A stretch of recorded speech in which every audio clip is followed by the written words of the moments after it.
Ni miaka zaidi ya 60 tangu Tanzania wakati huo Tanganyika ilipopata uhuru mwaka 1961. Wananchi wa kijiji cha Hiusi kilichopo wilaya ya Bariadi mkoani Simiyu hawajawahi kuonja ladha ya maji safi na salama. Tangu nchi yetu kupata uhuru tulikuwa hatujawahi kupata mradi kama huu wa maji. Tulikuwa na visima vile visima vya pambu. Tulikuwa tunahangaika sana kwa swala la maji.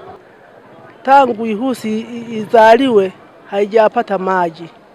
Tulikuwa tunafuata maji kwa umbali mkubwa, unatoka asubuhi mpaka saa 5 bado hujafika nyumbani.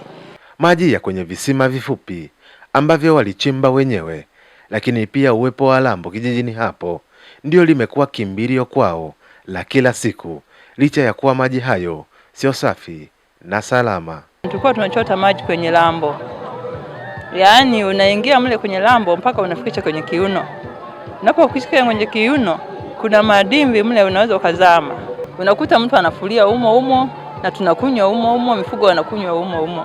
Hatua hii inaipelekea serikali ya awamu ya 6 kusikia kilio cha wananchi hao. Kupitia wakala wa maji na usafi wa mazingira vijijini RUWASA katika wilaya ya Bariadi unatekelezwa mradi mkubwa wa maji katika kijiji hicho, mradi ambao unagharimu zaidi ya bilioni 1.5.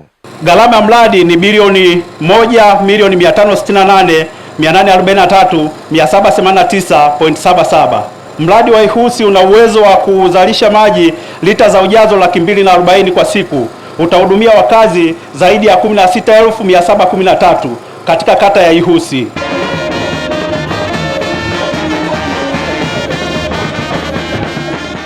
Mwenge wa Uhuru unafika katika kijiji hiki ikiwa ni mara ya kwanza na kuweka jiwe la msingi katika mradi huu.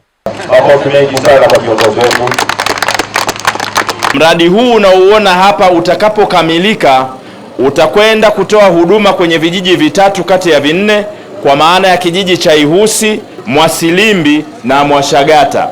Ukiangalia upatikanaji wa maji katika nchi nzima kwenye especially unapoenda kwenye vijiji uko kwenye 74-78, lakini sisi hapa tuko kwenye 83 kwa maana ya Bariadi vijijini.